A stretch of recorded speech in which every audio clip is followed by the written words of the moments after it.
عرش کے بڑے بڑے فرشتے اس بندے کو جھک کر سلام کرتے ہیں جو فجر کی نماز کے بعد قرآن مجید کی اس صورت کی تلاوت کرتا ہے۔ فجر کے وقت یہ صورت پڑھنے والا اللہ کا دوست کہلاتا ہے۔ بسم اللہ الرحمن الرحیم۔ ناظرین، آپ نے کبھی سوچا ہے کہ فجر کی نماز کے بعد جب دنیا سو رہی ہوتی ہے تو اللہ کے عرش کے فرشتے اس کی تلاوت سننے کے لیے جاتے ہیں؟ کیا آپ جانتے ہیں وہ صورت کون سی ہے جس کی تلاوت کرنے والے کو فرشتے سلام کرتے ہیں؟ آج کی اس ویڈیو میں آپ کو بتایا جائے گا کہ وہ کون سی صورت ہے جو فجر کے وقت پڑھنے والے کو اللہ کا دوست بنا دیتی ہے۔ ناظرین، فجر کی نماز دن کی پہلی روشنی سے پہلے اللہ کے قریب جانے کا بہترین وقت ہے۔ نبی کریم صلی اللہ علیہ وسلم نے فرمایا، فجر کی نماز میں دن اور رات کے فرشتے جمع ہوتے ہیں۔ یہ وہ وقت ہے جب اللہ کی رحمتیں نازل ہوتی ہیں اور فرشتے ہمارے ایمان کا مشاہدہ کرتے ہیں۔ قرآن کی تلاوت خاص طور پر فجر کے وقت اللہ کا ذکر کا بہترین ذریعہ ہے۔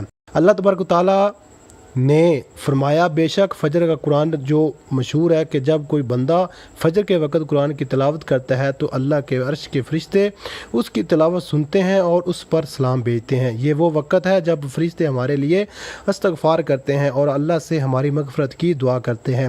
قرآن پاک میں اللہ تبارک تعالیٰ نے حضرت ابراہیم علیہ السلام کو اللہ کا دوست کہا ہے اور اللہ نے حضرت ابراہیم علیہ السلام کو اپنا دوست بنایا۔ سورۃ النساء آیت نمبر 125۔ حضرت ابراہیم علیہ السلام کی ان خصوصیات کی وجہ سے ہی انہوں نے ہمیشہ ایک اللہ کی عبادت کی اور شرک سے دور رہے۔ انہوں نے آگ میں پھینکے جانے کے باوجود اللہ پر توکل کیا اور اللہ تعالیٰ نے آگ کو ان کے لیے ٹھنڈی کر دیا۔ انہوں نے اپنے بیٹے حضرت اسماعیل علیہ السلام کو اللہ کے حکم پر قربان کرنے کا ارادہ کیا جو اللہ کی رضا کے لیے تو یہاں پر یہ سوال پیدا ہوتا ہے کہ کیا دوسرے بھی اللہ کے دوست ہو سکتے ہیں؟ جی ہاں، جو لوگ اللہ کی اطاعت کریں گے، نیک اعمال انجام دیں گے اور خلوص دل سے اللہ سے محبت رکھیں گے، وہ بھی اولیاء اللہ یعنی اللہ کے دوست کہلاتے ہیں۔ قرآن میں فرمایا گیا ہے، سن لو، بے شک اللہ کے دوستوں پر نہ کوئی خوف ہوگا نہ وہ غمگین ہوں گے۔ اللہ کے دوست وہ دوست ہوتے ہیں جو کہ تقوی اور پرہیزگاری اختیار کریں، دوسروں کی مدد کریں اور اللہ کی رضا کے لیے کام کریں، ہر حال میں اللہ پر بھروسہ رکھیں۔ آپ بھی نیک اعمال اور اخلاص کے ذریعے میں شامل ہو سکتے ہیں۔ ناظرین، یہ وہ فضیلت ہے، برکت والی صورت ہے کہ جس کو پڑھنے سے نہ صرف عرش کے بڑے بڑے فرشتے اس بندے کو جھک کر سلام کرتے ہیں بلکہ فجر کی نماز کے بعد جو یہ صورت پڑھتا ہے وہ اللہ کا دوست کہلاتا ہے اور دن بھر کی تمام حاجتوں کو پورا کر دیتے ہیں۔ اللہ آپ کی پریشانی کو دور کرتے ہیں، اللہ اسے بے شمار رزق عطا فرماتے ہیں، غیب سے رزق ملتا ہے۔ رسول اللہ صلی اللہ علیہ وسلم نے فرمایا کہ جو شخص صبح شام یہ صورت پڑھتا ہے تو قیامت کے دن اس سے افضل عمل کسی کا نہیں ہوگا۔ فجر کی نماز کے بعد جو یہ صورت پڑھتا ہے عرش پر ہلچل مچ جاتی ہے، عرش کے بڑے بڑے فرشتے اس بندے کو جھک کر سلام کرتے ہیں۔ اللہ تعالیٰ اپنے بندوں کی حاجت کو پورا کرتے ہیں، اس کے ہر معاملات میں اس کی غیبی مدد کرتے ہیں،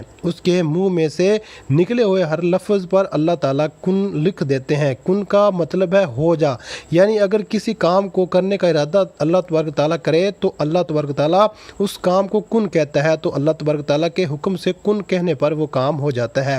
ناظرین، ایک بہت ہی خاص اور مجرب وظیفہ لے کر آپ کی خدمت میں حاضر ہوا ہوں جس کو آپ فجر کی نماز کے بعد پڑھیں گے تو لاکھوں کا قرض بھی ہوگا تو ختم ہو جائے گا، ہر حاجت پڑھنے سے رزق مال دولت کے مختصر عمل ہے۔ آج کا وظیفہ نہایت مختصر اور مجرب وظیفہ ہے، اس وظیفے کو آپ نے فجر کی نماز کے بعد کرنا ہے، پھر اس وظیفے کا اثر آپ خود دیکھیں گے، رزق مال و دولت کے انبار لگ جائیں گے۔ یہ خاص تسبیح دولت کے لیے اس عمل کو اگر فقیر بھی پڑے گا تو وہ بھی اللہ پاک کی عنایت اور اس کے فضل و کرم سے دولت پر بیٹھ کر راج کرے گا، کیونکہ اس وظیفے میں جو طاقت ہے، اس وظیفے کا جو اثر ہے وہ بہت کم لوگ ہی جانتے ہیں۔ ویسے تو ہم اپنے چینل پر بے شمار وظائف بتاتے ہیں لیکن یہ وہ عمل ہے جو آپ کی ساری پریشانیوں کو ختم کر دے گا۔ کا بھی قرضہ ہے تو وہ بھی چٹکیاں بجاتے ہی ادا ہو جائے گا۔ قرضوں کے ادا ہونے کے ایسے اسباب پیدا ہوں گے کہ پھر آپ سب خود بھی حیران رہ جائیں گے کہ آپ کے